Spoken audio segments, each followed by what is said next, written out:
ओ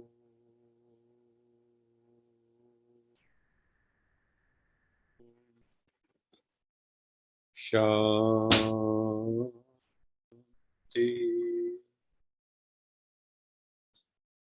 सत्यम शिवम सुंदरम सच्चिदानंद स्वरूप सत श्री अकाल मूर्त परम पिता परमात्मा की परम प्रिय संतान, मेरे प्यारे भाइयों तथा बहनों, आप सबका इस सत्र में स्वागत है, अभिनंदन है। अभी हम सब मिलकर उस परम पिता परमात्मा, जो हमारा सबसे नजदीकी रिश्तेदार है, जो जन्म जन्मांतर का रिश्तेदार है, जो सबसे अंतरंग रिश्तेदार है, उस परम पिता परमात्मा सदाशिव सत्यम शिवम सुंदरम से कनेक्ट होंगे। कनेक्ट हम वाइब्रेशन से होते हैं। कनेक्ट हम थॉट वेव से होते हैं। थॉट वेव से कनेक्ट होने के बाद एक स्थिति में सकारात्मक संकल्प चलते हैं। कई प्रकार के अनुभव होते हैं, लेकिन फाइनल स्थिति निर्विकल्प समाधि, जिसको कहा गया शास्त्रों में, बाबा उसको बीज रूप अवस्था कहते हैं। वहां मात्र कैवल्य की स्थिति है। कोई बोध वहां नहीं रहता, गहरी निद्रा की तरह है, लेकिन उसमें पूर्ण चैतन्यता होती। पूर्ण चैतन्यता पे मौन। एक है जड़ता में मौन, एक है चैतन्यता में मौन, अपने स्वरूप में स्थित होके मौन। तो ये जो मौन है परमपिता परमात्मा के साथ अंतिम स्थिति में, उसको कोई शून्य समाधि भी कह देते हैं, निर्विकल्प समाधि भी कह देते हैं, कई जगह असंप्रज्ञात भी कहा है। तो हम सबको फरिश्ताई स्टेज का अनुभव भी करना है। एंजल बनना है पहले, ब्राह्मण से फरिश्ता, फरिश्ता से देवता, ये यात्रा है। लेकिन फरिश्ते के बाद जो फरिश्ताई शरीर है, वो भी सूक्ष्म वतन तक ही है। सूक्ष्म वतन के बाद परम धाम में सूक्ष्म शरीर भी नहीं जाएगा। वहां पे मात्र बीज रूप आत्मा बचेगी अपने संपूर्ण स्वरूप में। वहीं पर विकर्म विनाश होते हैं। बाबा कहता है सबसे अधिक विकर्म विनाश कब होते हैं? जब हम बीज रूप अवस्था में होते हैं, जब हम उस अवस्था में होते हैं जहाँ सब कुछ तिरोहित हो जाता है, मर्ज हो जाता है, संकल्प विकल्प भी मर्ज हो जाते हैं, जहाँ वो हमारी संपूर्ण अवस्था है। हमारा जो वास्तविक स्वरूप है आत्मा का, वो शांत है। आत्मा प्रकृति का आधार लेकर वाणी में आती है। तो हम प्रकृति के द्वारा वाणी में आते हैं। आत्मा जो वाणी प्रकृति का धर्म है। प्रकृति में आवाज, पांच तत्वों में आवाज, लेकिन पांच तत्वों से परे निर्वाण। तो हमें निर्वाण में जाना है, वाणी से परे। जैसे कई लोग सोचते भी हैं मरने के बाद क्या होगा, तो यही आता है कि एक शांत मौन, एक रोशनी, प्रकाश। जो भी नियर डेथ एक्सपीरियंसेस है वहां रोशनी दिखाई देती, प्रकाश दिखाई देती। कईयों को रोशनी आलिंगन करती।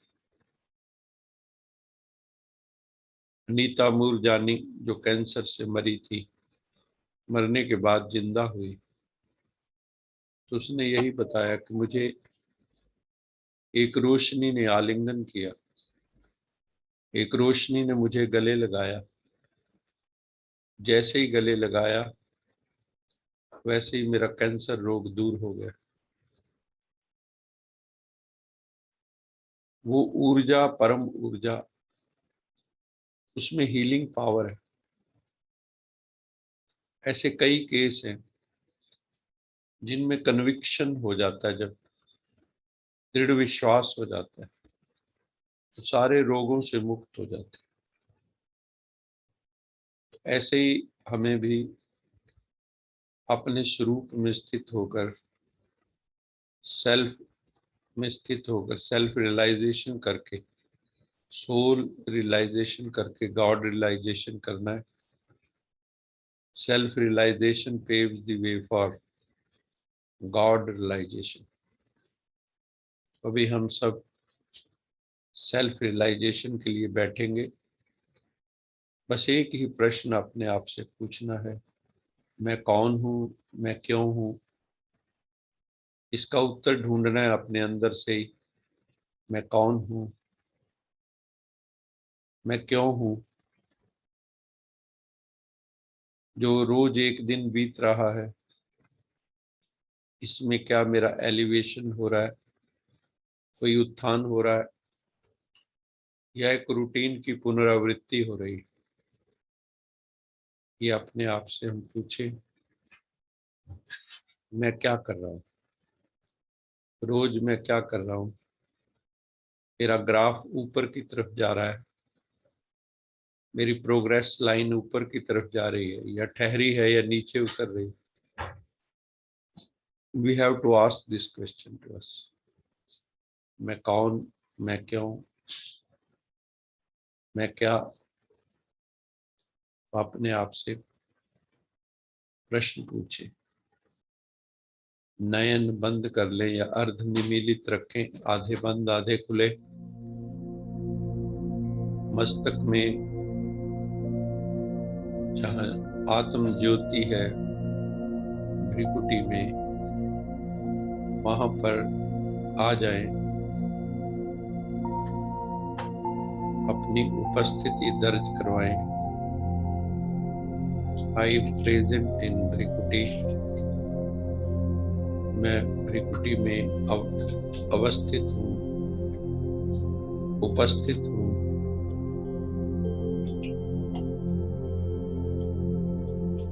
मैं अति सूक्ष्म, अति सूक्ष्म,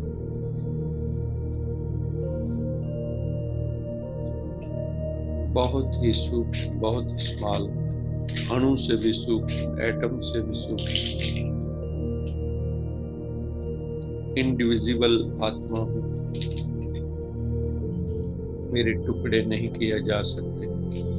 मैं अल्टीमेट पार्टिकल हूँ, अल्टीमेट कॉन्शिएंट पार्टिकल, चैतन्य ऊर्जा हूँ। मेरे में बहुत बहुत बहुत संभावनाएं, अनंत संभावनाएं, अनंत पोटेंशियल है मेरे में। ये सारा संसार मन से ही उत्पन्न हुआ है, मुझसे ही उत्पन्न हुआ है, मेरे फुरने से ही उत्पन्न हुआ है। हे राम जी, विशिष्ट मुनि राम जी को कहते हैं, हे राम जी, तेरा फुरना ही संसार है, तेरा संकल्प विकल्प ही संसार है। आज संकल्प विकल्प विलीन हो जाए तो संसार विलीन हो जाता है। रोज रात्रि को जब हम सोते हैं तो ये संसार विलीन हो जाता है। भ्रिकुटी में आइए, अपने आप में आइए, आत्मा वाणी से परे है। वाणी प्रकृति का धर्म है। बाबा कहते हैं बच्चे वाणी से परे निर्वाण में चले जाओ, 5 तत्वों का अतिक्रमण करो, 5 तत्वों से पार चले जाओ। तुम विशेष आत्मा हो। You are all very lucky and powerful souls. अपने को कभी भी कमजोर नहीं समझो। मैं शक्तिशाली आत्मा हूँ। परमात्मा पिता शिव बाबा पवित्रता का सागर, सर्वशक्तिवान, पतित पावन है, ज्ञान का सागर है। उन्होंने हम सब आत्माओं को आकर ज्ञान दिया है, ज्ञान का तीसरा नेत्र दिया है, ज्ञान की संजीवनी दी है, ताकि हम आत्माएं बेहोशी से जाग जाएं। अभी तो हम बेहोशी में हैं, अज्ञान में, इग्नोरेंस में भी, ज्ञान होने के बाद भी इग्नोरेंट, क्योंकि ज्ञान को इम्प्लीमेंट नहीं किया है। ये ऐसे ही है जैसे सिगरेट पे वार्निंग पड़ने के बाद भी सिगरेट पीते रहते हैं।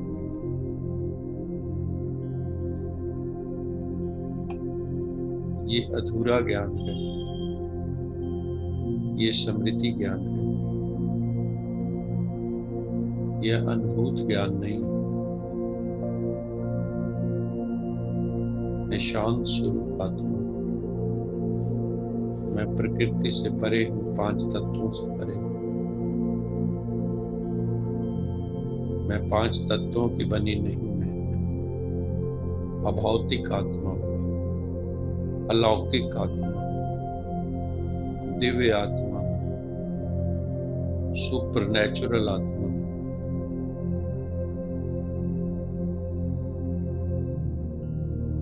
मैं बहुत विचित्र आत्मा हूँ। मेरा साकार चित्र नहीं है, अति सूक्ष्म बिंदु हूँ, डायमेंशनलेस। मैं निराकार आत्मा। परमात्मा भी निराकार, आत्मा भी निराकार, आत्माएं अनेक, परमात्मा सुप्रीम एक। परमात्मा एवर प्योर, एवर नॉलेजफुल है। आत्माएं एवर प्योर नहीं है, मायाग्रस्त हो जाती, मोहग्रस्त, कामग्रस्त, क्रोधग्रस्त, लोभ मोह अहंकारग्रस्त, ईर्ष्या द्वेषग्रस्त। परमात्मा इन सब से परे प्रेम का सागर है, लव फॉर ऑल, अनकंडीशनली। सबके लिए मन में शुभ भाव, शुभ कामना, शुभ भावना, कोई द्वेष नहीं, कोई घृणा नहीं, नॉन जजमेंटल।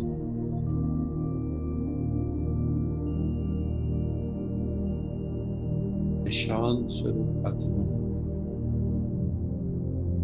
हर आत्मा का अपना अपना पार्ट है, हमें साक्षी होकर देखना।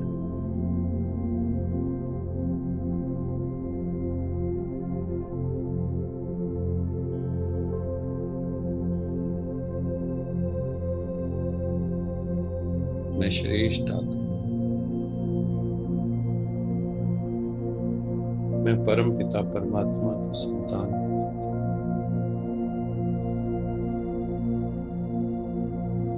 परम पिता परमात्मा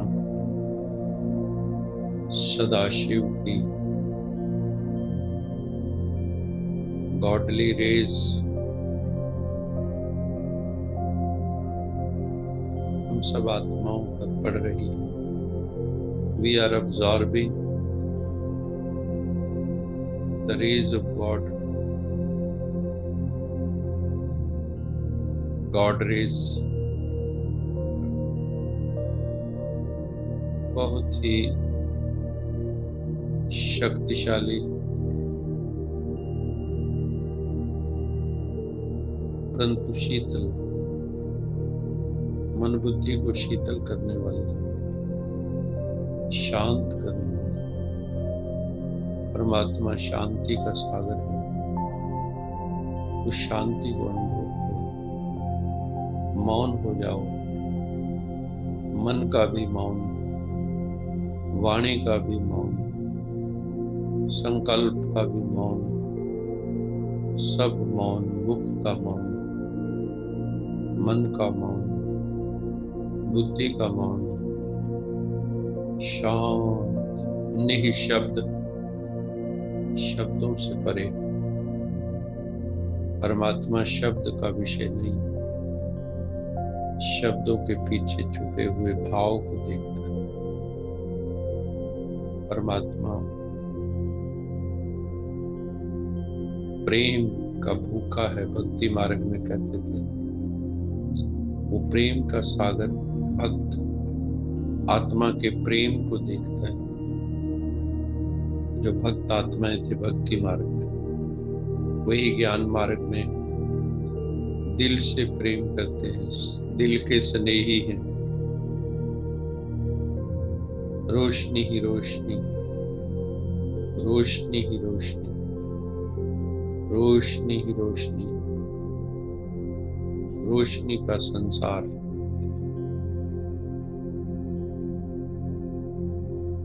आत्म ज्योति जल रही, परमात्म ज्योतिर्लिंगम शिव, उसकी रोशनी हम सब आत्माओं को रोशन कर रही है। ये संसार नूरानी बनता जा रहा है, नूरानी, नूर से भरा हुआ, रोशनी से भरा हुआ।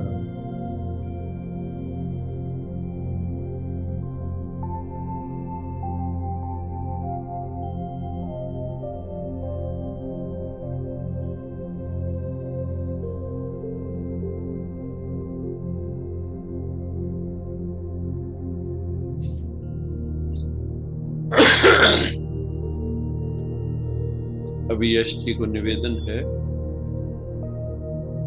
कि वो हमें एक मधुर गीत प्रभु स्मृति का सुनाए। यश जी।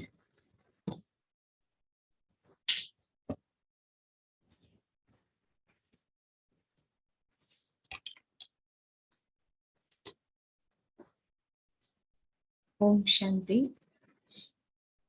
ये संगम की बेला, ये मुरली की मस्ती, हुए शिव पे फिदा।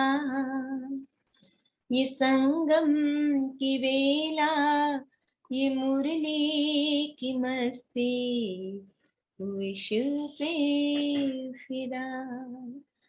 कहा आत्मा ने परमात्मा से न होंगे जुदा। ये संगम की वेला, ये मुरली की मस्ती, हुए शिव पे फिदा। ये क्या राज है इस रूहानी मिलन में, मगन हो गए हम नूरानी नयन में। ये मीठा ये प्यारा, ये सबका सहारा, ये आँखों का तारा, ये दिलबर मेरा। ये संगम की वेला, ये मुरली की मस्ती, हुए शिव पे फिदा। परवानों की महफिल सजाई है तुमने, अलौकिक क्षमाएं जगाई है तुमने। ये बाबा हमारा दिलो जान से प्यारा, बनाता हमें है ये नूरे जहां, ये संगम की वेला, ये मुरली की मस्ती, हुए शिव पे फिदा। ये चढ़ती कला की अनोखी चढ़ाई, ये अगम निगम की अनूठी पढ़ाई, ये कदमों में पद्मों की अनोखी कमाई, कराता हमें है वो सतगुर मेरा। ये संगम की वेला, ये मुरली की मस्ती, हुए शिव पे फिदा। कहा आत्मा ने परमात्मा से न होंगे जुदा। ये संगम की वेला, ये मुरली की मस्ती, हुए शिव पे फिदा, हुए शिव पे फिदा, हुए शिव पे फिदा।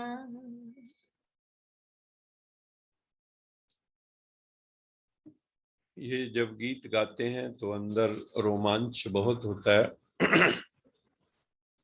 इस गीत में सब कुछ ही आ जाता है। ये संगम की वेला है, ये सचमुच का कुंभ लगा हुआ है। इस कुंभ में जो स्नान करता है उसका जीवन सुधर जाता है, मस्ती में चला जाता है।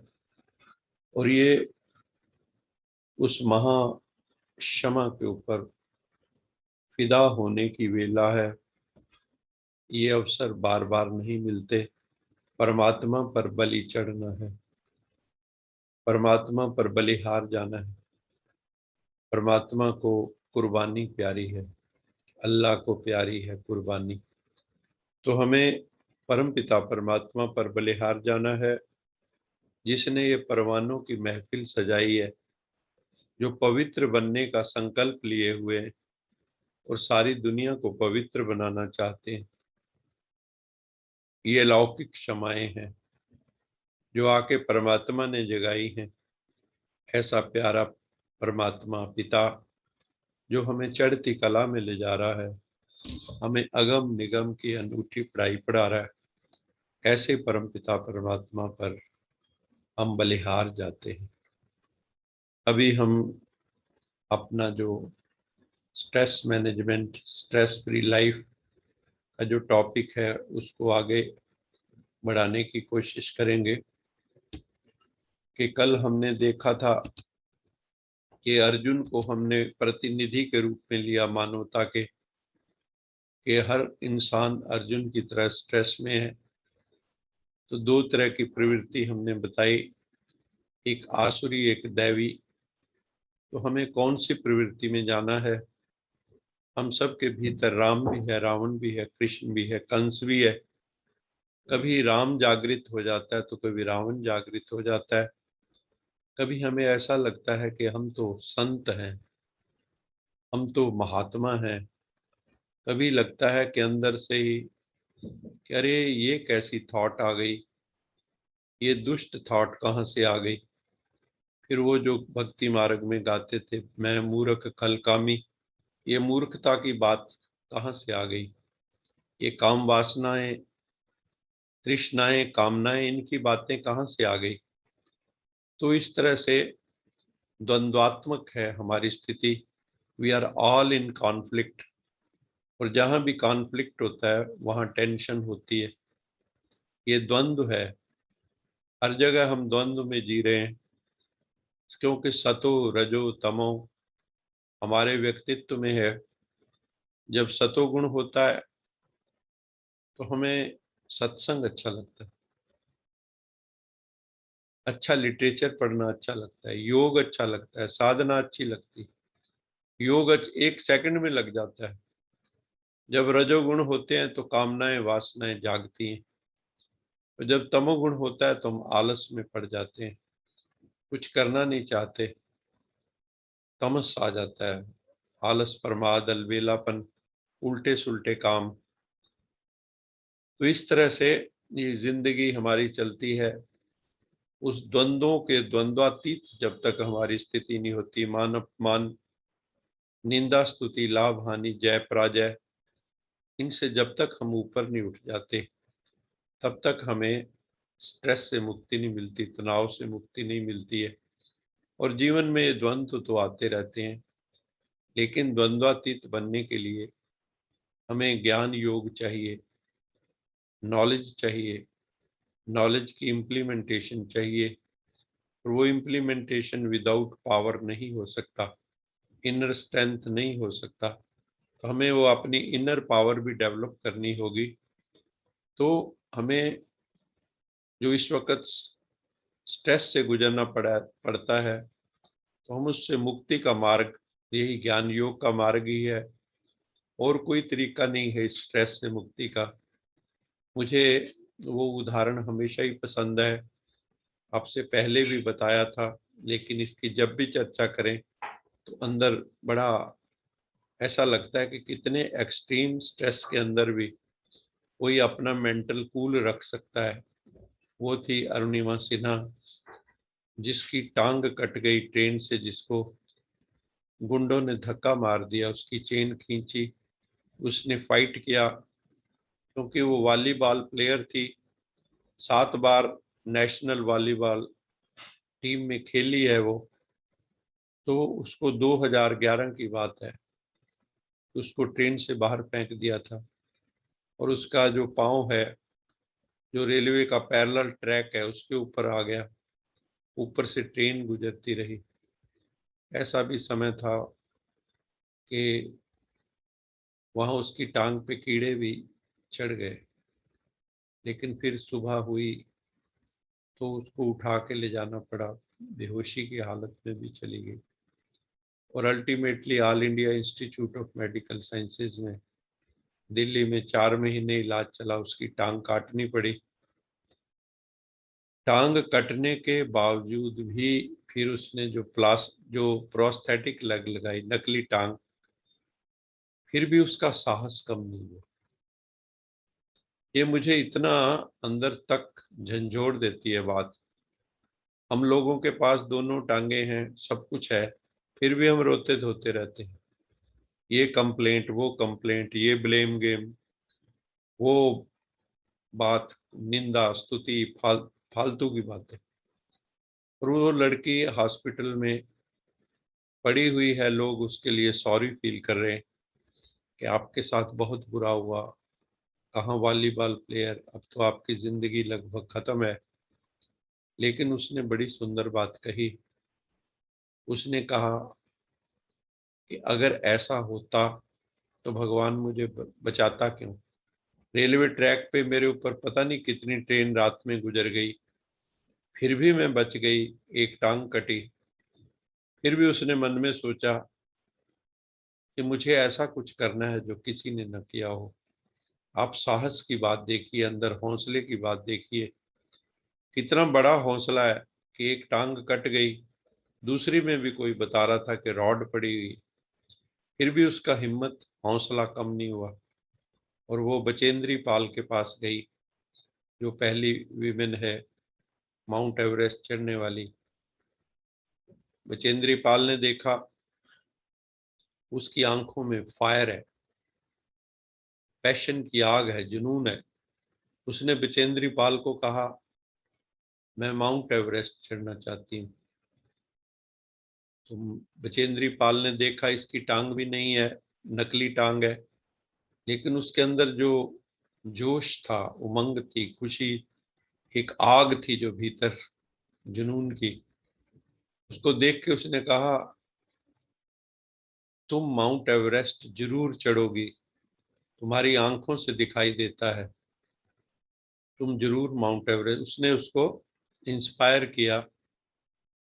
और वो एक दिन आया जब वो माउंट एवरेस्ट चढ़ गई, इतना बड़ा काम किया। उसको वहां पर भी शांति नहीं मिली, तो विश्व में जितनी और लगभग 7 पीक्स जो माउंट्स हैं डिफरेंट, अलग अलग देशों में, किलिंजारो वगैरह, वहां पे जाके भी उसने सारे उनके ऊपर भारत का झंडा लहराया और 2015 में उसको पद्म श्री की उपाधि से संबोधित किया गया, मतलब दी गई, अवार्ड किया गया। तो कितनी बड़ी बात है कि जिसकी टांग भी नकली हो और वो फिर भी माउंट एवरेस्ट चढ़ने का साहस रखे, तो ये बहुत बड़ी बात होती है। तो हमें भी इससे क्या शिक्षा मिलती है कि वो तनाव की परिस्थिति कोई कम नहीं थी। आप अपने को कल्पना करके देखिए, रेलवे ट्रैक पे सोच के देखिए, दोनों साइड पे ट्रेनें गुजर रही हैं, आप ट्रेन के ऊपर पड़े, आपकी टांग कटी हुई है, आप उसकी बैक की हड्डियां भी, रीढ़ की हड्डियां भी कई हिल गई थी। आप सोच के तो देखिए, कल्पना करके तो देखिए, अंदर तक सिहरन हो जाएगी। लेकिन वो माउंट एवरेस्ट चढ़ जाती है। तो ये हम सब के लिए एक वो है कि ये जो स्ट्रेस मानने की बात है, अगर आप स्ट्रेस को पॉजिटिवली लेते हो और संकल्पवान हो, तो आप स्ट्रेस को स्ट्रेस नहीं समझोगे। कई लोग छोटी छोटी बातों, बहुत छोटी बातों में, घर में कुछ नहीं, इतनी इतनी छोटी बातों में, ये चीज यहाँ क्यों पड़ी, वहां क्यों पड़ी, इसी में जो है तनाव में आ जाते हैं। और कहाँ माउंट एवरेस्ट पे बिना टांग के, नकली टांग से चढ़ना कितनी बड़ी बात है। तो इसलिए इस टाइप के जो उदाहरण हैं उनसे हमें सबक लेना चाहिए, सीखना चाहिए कि क्यों हम नन्ही नन्ही बातों पे, छोटी छोटी, है ना, बातों के ऊपर हम क्यों जो है तनाव में आ जाते हैं। भारत का एक दर्शन है न्याय दर्शन, षड दर्शन में से जो 6 दर्शन हैं भारत में, आप जानते होंगे कुछ आत्माएं, कि भारत में 4 वेद हैं, 6 शास्त्र हैं। 6 शास्त्र, उसमें एक शास्त्र है न्याय, न्याय दर्शन। 6 स्कूल्स ऑफ इंडियन थॉट्स में एक न्याय दर्शन है। उसमें सुख और दुख की व्याख्या की गई, बड़ी सुंदर, जो मुझे बहुत पसंद है। उसमें कहा है सुख क्या है, दुख क्या है। सुख है, सिंपल शब्दों में, अनुकूलता का नाम सुख है, प्रतिकूलता का नाम दुख है। तो हम जो है सुख में स्थिति में रहते हैं या दुख में स्थिति में रहते हैं, ये हमें अपने आप को चेक करना है। क्यों? जिसका अनुकूलता का क्षेत्र जितना बड़ा है वो उतना सुखी है। जो प्रतिकूलता में भी अनुकूलता का अनुभव करता है वो योगी है। What is the definition of a yogi? योगी कौन? जो एडवर्स सर्कमस्टांसेस में भी, जिसमें कॉमन मैन दुखी हो जाता है, लेकिन योगी उसमें भी दुखी नहीं होता। क्यों? उसकी स्ट्रॉन्ग विल पावर बन जाती, स्ट्रॉन्ग इनर पावर हो जाती। तो एनीथिंग अनफेवरेबल और not as per our expectation, उससे क्या होगा? जो अनफेवरेबल हमें लगती है, प्रतिकूल लगती है, हमारी उम्मीदों के मुताबिक नहीं होती, तो हमें उसमें दुख होने लगता है। दुख क्या है? प्रतिकूलता। दुख क्या है? Not as per our expectation. इतनी सी कहानी है, इस कहानी को समझ लेना है, नहीं तो हम सॉरोफुल रहेंगे, दुखी होते रहेंगे, तनाव में रहेंगे और हम मिजरीज में रहेंगे। दुख, पीड़ा, परेशानी बिना मतलब के भी ओढ़ रखी है कईयों ने। तो हमें प्रतिकूलता में भी अनुकूलता का अनुभव करना है, तो सुख का क्षेत्र बढ़ जाएगा। जो तनाव की स्थिति है वहां से भी कुछ सीखने की कोशिश करनी है, क्योंकि बिना तनाव के आपका जो प्रभाव क्षेत्र है वो बढ़ने का मौका नहीं मिलता। तो तनाव आपको चुनौती देता है कि you need to learn more, आपको और बहुत कुछ सीखना है और आपको अपने भीतर बहुत कुछ चेंज करना है। अगर तनाव आए तो क्या सिखा रहा है, क्या बता रहा है वो? तनाव इज ए सिम्टम। तनाव क्या है? जैसे बुखार आता है तो वो सिम्टम है, कि अंदर इन्फेक्शन है, इम्यूनिटी कमजोर हो चुकी है। ऐसे ही तनाव आता है तो क्या बताता है कि अभी हमें पूर्ण ज्ञान नहीं है, we need to learn a lot, और हमें चेंज करने की जरूरत है। टेम्परामेंटली माइंड सेट बदलने की जरूरत है। तनाव का क्या मतलब है? नहीं तो तनाव नहीं होना चाहिए, आपका प्रभाव क्षेत्र बढ़ना चाहिए। तो जो भी ऐसी घटनाएं, ऐसा वातावरण जो हमें ऐसा लगता है कि मेरे लिए, मेरी मेंटल स्टेट को हिला रहा है, या जिसको इंग्लिश में कह सकते हैं थ्रेटनिंग है, चुनौतीपूर्ण है मेरे लिए, और हम एकदम उसके प्रति रिएक्ट करते हैं, ये तनाव है। रिएक्शन क्या है? तनाव। तो ये स्ट्रेस के ट्रिगर्स होते हैं, तनाव के ट्रिगर्स। हर व्यक्ति का जो है तनाव का ट्रिगर अलग अलग हो सकता है। तो हम लोग जो है तनाव में क्यों आते हैं?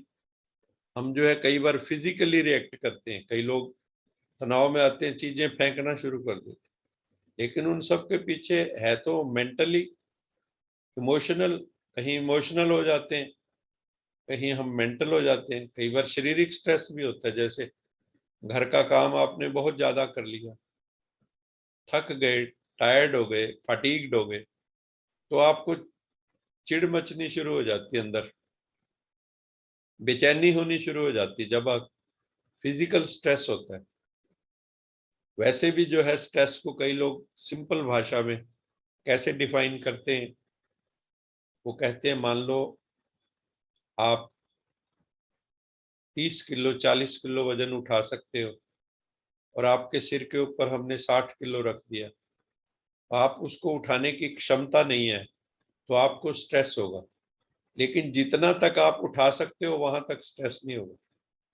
अगर आप 50 किलो उठा सकते हो, आपने 40 किलो उठाया, तो आपको स्ट्रेस नहीं होगा। 50 किलो से ऊपर जाते स्ट्रेस होगा, फिजिकल स्ट्रेस।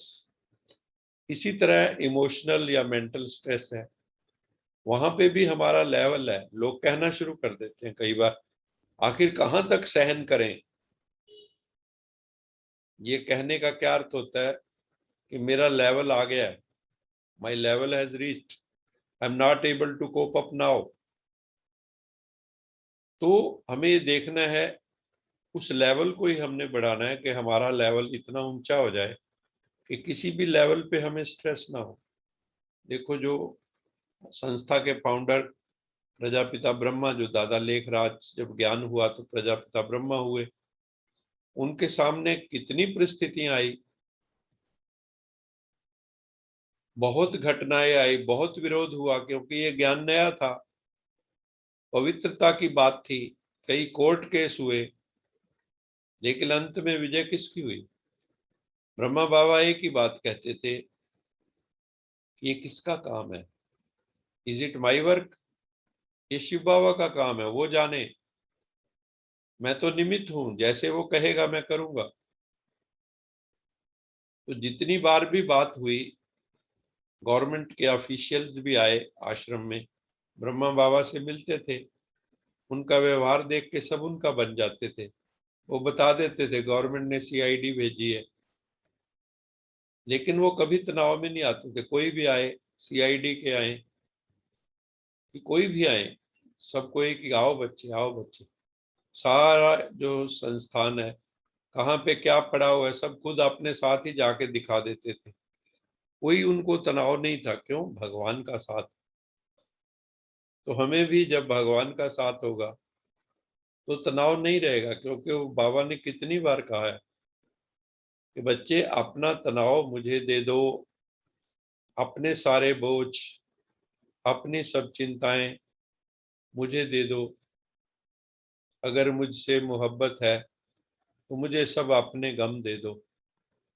भगवान कहते मेरे से मोहब्बत है ना, सारी गम, चिंताएं, फिक्र, एंजाइटी, फियर, सब मुझे दे दो। दे के तो देखो, हम पकड़े पकड़े बैठे हैं, उसको छोड़ नहीं रहे, ग्रिप नहीं छोड़ रहे अपनी। उस ग्रिप को लूज करो, लेट गो करो। तो देखो कितनी जल्दी आनंद आना शुरू होता है। और ये भी कोई जरूरी नहीं है कि एक स्ट्रेस की कंडीशन है सबको बराबर स्ट्रेस होगा। एक ही परिस्थिति में 10 लोगों का रिएक्शन 10 तरह का होगा, depending upon your mind set. आपकी माइंड सेट क्या है, आपके संस्कार क्या है, आपका स्वभाव क्या है, आपकी टॉलरेंस पावर कितनी है, आपकी रिजिलियंस पावर कितनी है, आपका नॉलेज बेस कितना है, आप में inner power, inner strength, will power कितनी है, इसके ऊपर डिपेंड करेगा। अगर 10 व्यक्ति किसी इंटरव्यू के लिए गए, क्या आप सोचते हैं सबको एक जैसा तनाव होगा? क्या आप सोचते हैं? नहीं। हमने देखा है, हमने भी कई इंटरव्यू दिए जिंदगी में, प्रिंसिपल साइंटिस्ट बनने तक कितने इंटरव्यू दिए। तो उनके अंदर स्ट्रेस कब होता है? जब आपका नॉलेज बेस वीक हो, आपने तैयारी ना की हो, आपके अंदर भय हो, बिना मतलब का भय, अनफाउंडेड फियर, निराधार भय, उसका कोई कारण ना हो। तो एक आनंद में होते हैं उसी में, और एक जो है रो रहे होते हैं उसी में। कोई मौज में होते हैं और कोई तनाव में होते हैं, वही एक ही परिस्थिति। ये बड़ी अद्भुत बात है, परिस्थिति सेम है, लेकिन एक आनंद ले रहा है, एक रो रहा है। वो कहानी भी आपने सुनी होगी, मैंने पहले भी सुनाई थी, मोस्ट रेलेवेंट। ये सड़क के ऊपर 3 वर्कर्स काम कर रहे हैं, सड़क के ऊपर पत्थर तोड़ रहे हैं, साइड में बैठे हुए छोटे छोटे टुकड़े कर रहे हैं पत्थर के। पहले से पूछा क्या कर रहे हो? उसने कहा अंधे हो, दिखाई नहीं देता, पत्थर तोड़ रहा हूं। वो अंदर से बहुत दुखी है, पीड़ा में। कोई भी उससे बात करता है तो चिढ़ के बात करता है, रो धो के बात करता है, क्योंकि अंदर से पीड़ा में है। वो कर्म को एंजॉय नहीं कर रहा, उसके लिए कर्म तनाव रूप है। दूसरे से पूछा भाई तुम क्या कर रहे हो? कहता I am earning my livelihood, मैं आजीविका कमा रहा हूँ, रोजी रोटी का जुगाड़ कर रहा हूँ। तीसरे से पूछा क्या कर रहे हो? उसने बहुत सुंदर उत्तर दिया जो धन्यता से भरा हुआ था। उसने कहा भगवान का मंदिर बन रहा है, मेरा भाग्य देखो कितना है, भगवान के मंदिर में ये पत्थर लगने, ये टुकड़े वहां काम आएंगे। मेरा भाग्य देखो कितना है कि मुझे मंदिर बनाने में योगदान दे रहा हूं, और जो मेरी मजदूरी है वो तो मुझे मिल ही जानी है। नाले पुण्य नाले फलियां, आम के आम गुठलियों के दाम। तो ये मनोदशा है। कानून में भी धाराएं होती हैं, 302, 307, इंटेंशन टू मर्डर। एक में इंटेंशन नहीं है लेकिन फिर भी खून हो गया, दोनों की सजा एक नहीं है, धाराएं अलग अलग। तो कर्म महत्वपूर्ण नहीं, कर्म के पीछे आप किस भाव से उस कर्म को कर रहे हैं। कईयों का जो जीवन है वो यज्ञ यज्ञ बन जाता है, कईयों के कर्म यज्ञ बन जाते हैं। वो खाना बना रहे हैं तो यज्ञ की तरह। माउंट आबू में हम जाते हैं तो हम यज्ञ बात कहते हैं, यज्ञ सेवा। ये यज्ञ, अगर हम घर को भी यज्ञ समझ लें, ये जो मेरा घर है ये यज्ञ है, ये ईश्वर का सेवा स्थान है, ये मेरा नहीं है। यहाँ पे जो भी आत्मा आएगी उसकी मुझे सेवा करनी है। इस भाव को हम जागृत करें ना, जीवन यज्ञ हो जाए तो जीवन पुण्य हो जाएगा। जैसे हमारी दादियां, दादी प्रकाशमणि, दादी चंद्रमणि, जानकी दादी, हृदय मोहिनी दादी, हमारे भाई विश्व किशोर भाई थे, जगदीश भाई, सब यज्ञ शब्द का प्रयोग करते थे। यज्ञ अर्थ कर्म। और गीता में भी है, जो यज्ञ अर्थ कर्म होते हैं वो आपको जो है उत्थान की तरफ ले जाते हैं। हमारा जीवन यज्ञ हो जाए, यज्ञ अर्थ हमारे कर्म हो जाएंगे तो आनंद से भर जाएगा जीवन, मौज से भर जाएगा जीवन, कोई स्ट्रेस का मतलब ही नहीं। दादी प्रकाशमणि से किसी ने पूछा कि हमें भगवान की याद नहीं आती, भूल जाती बार बार। दादी कहते हमें यही नहीं समझ में आता कि भगवान की याद भूलती कैसे है, हमें उसका अनुभव नहीं कि भगवान की याद भूलती कैसे है। कारण कारण क्या था? क्योंकि यज्ञ अर्थ कर्म है, अपने लिए कुछ कर ही नहीं रहे। 24 घंटे यज्ञ अर्थ कर्म हो रहे हैं। जो ईश्वर ने ज्ञान यज्ञ रचा है, राजसु अश्वमेध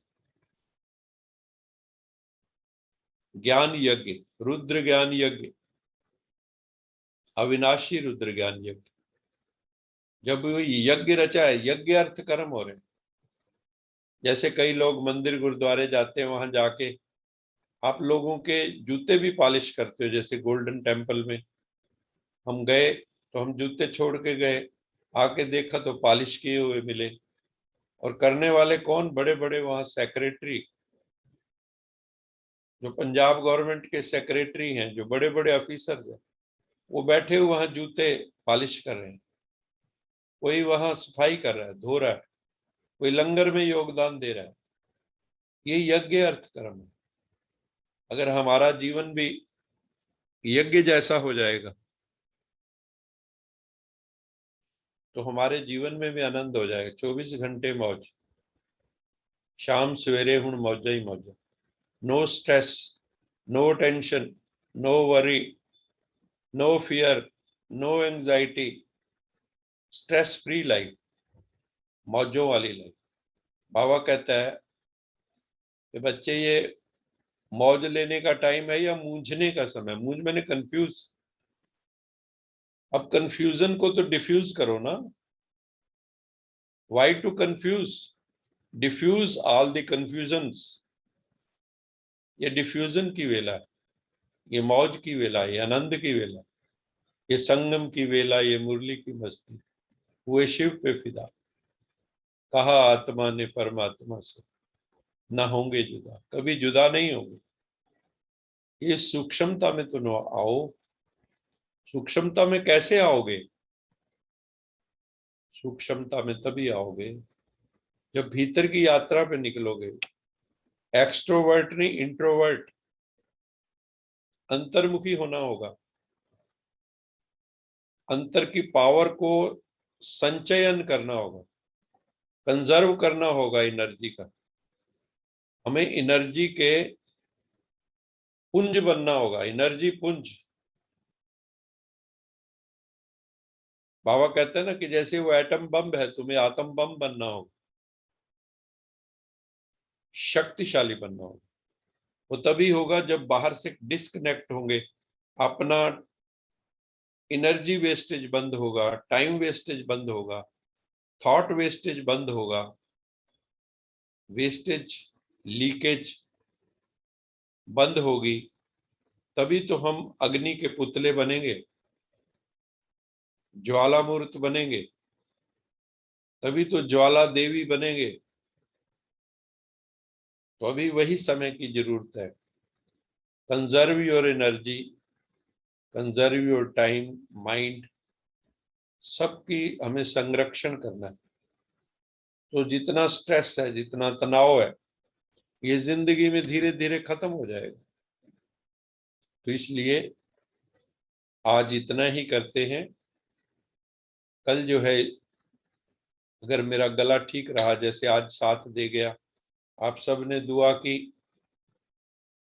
मैं जब शुरू की क्लास तो बहुत खांसी थी, लेकिन अभी इतनी देर बोले, भगवान ने आके गले की रक्षा की। आपने वाइब्रेशंस भेजी, शुभ भाव कई आत्माओं के थे। तो वो काम जो है हो जाता है जब परमात्मा का हाथ होता है। तो अगर ठीक रहे तो कल फिर आपसे मुलाकात होगी और हम इस चीज को और आगे बढ़ाएंगे तो इस चीज में हम डूबने की कोशिश करेंगे, क्योंकि आनंद में डूबना ही हमारा लक्ष्य है, मौज में डूबना ही हमारा लक्ष्य। जिस मरने ते जग डरे, मेरे मन आनंद, मरने ही ते पाइए पूर्ण परमानंद।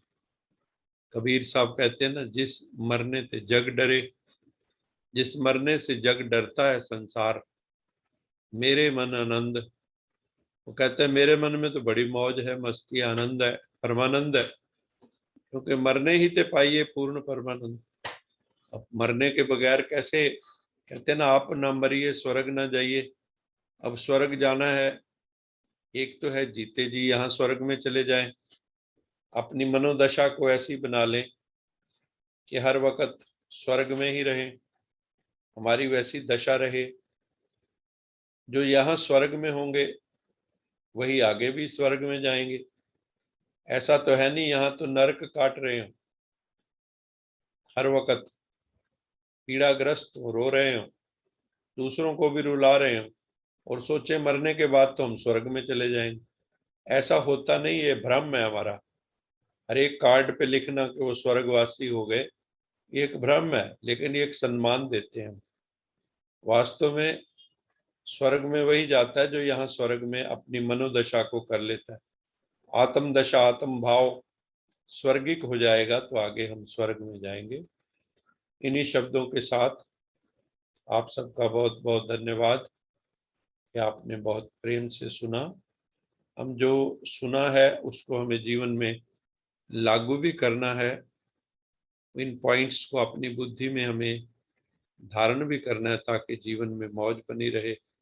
देखो परिस्थितियां तो आनी हैं, अभी बैठे हैं, अभी अभी फोन आ सकता है किसी को भी कि ये हो गया, ये दुर्घटना हो गई, लेकिन हमें सब दुर्घटनाओं में, अच्छी घटनाओं में, सब में एक रस बाबा कहता है स्थिति रहे, मौज की स्थिति रहे, हर पल मौज में हो, यही हमारा भाव बना रहे, तो हर प्रकार की हम तनाव से मुक्त हो सकते हैं। और हम सब ये टॉपिक इसीलिए लिया है कि अब की बार तो अलविदा तनाव करके ही हम सब निकलें, तभी जो है मौज होगी जिंदगी में। इन्हीं शब्दों के साथ आप सबका बहुत बहुत धन्यवाद। देखो, जब कोरोना बहुत पीक पे था तो 100 के लगभग फोन जुड़ते थे, 70 से 100 के बीच में। और जब कोरोना ठीक हुआ, सब अपनी ड्यूटियों पे चले गए, बिजनेस में चले गए, तो बाकी जो बचे हैं वो 21 का फिगर मैं देख रहा हूँ, कई कई दिनों से है। बाबा भी कहते हैं 21 का जो फिगर है बड़ा लक्की है। 21 जन्म का वर्षा बाबा कहते हैं ना मिलता है, कन्या वो जो अपने 21 कुल तारे, ऐसे कहते हैं। तो ये बहुत ही लक्की सोल्स हैं जो अंत तक बचते हैं, वो हीरो के व्यापारी होते हैं। जिनको हीरो की वैल्यू होती है वो जुड़े रहते हैं अंत तक। तो जिनका सच्चा प्रेम है और अंदर से लगन भी है, तो वो जरूर जो है उस चीज को सुनते हैं। अपने जो हमारा पिता है, पिता भी है, पति भी है, साजन भी है, गुरु भी है, बंधु भी है, सखा भी है। तुम ही हो माता पिता, तुम ही हो, तुम ही हो बंधु सखा, तुम जो सब कुछ है हमारा। तौमेव सर्वम मम देव देव, ऐसे वो प्राणनाथ है हमारा। तो अभी हम सब मिलकर लोका समस्ता सुखिनो भवन्तु की भावना रखते हैं। सारे ब्रह्मांड को बुद्धि में रखो, और ऐसे समझो हम जो ये तिरंगे फैला रहे हैं, सूक्ष्म तिरंगे, जैसे टीवी की तिरंगे, मोबाइल की तिरंगे पूरे ब्रह्मांड में घूम रही हैं, ऐसे हमारी ये शुभ भावना की तिरंगे भी सारे विश्व में जहाँ कोई बीमार है उसको स्वस्थ कर रही हैं। ऐसे भाव के साथ सभी मिलकर करेंगे। लोका समस्ता सुखिनो भवन्तु, लोका समस्ता सुखिनो भवन्तु। लोका समस्ता सुखिनो भवन्तु। ओम शांति शांति शांति। आप सबका बहुत बहुत धन्यवाद। God bless you all. आप सबका बहुत बहुत धन्यवाद। कुसुम जी सबको ओम शांति कर रहे हैं। God bless you. ओम शांति।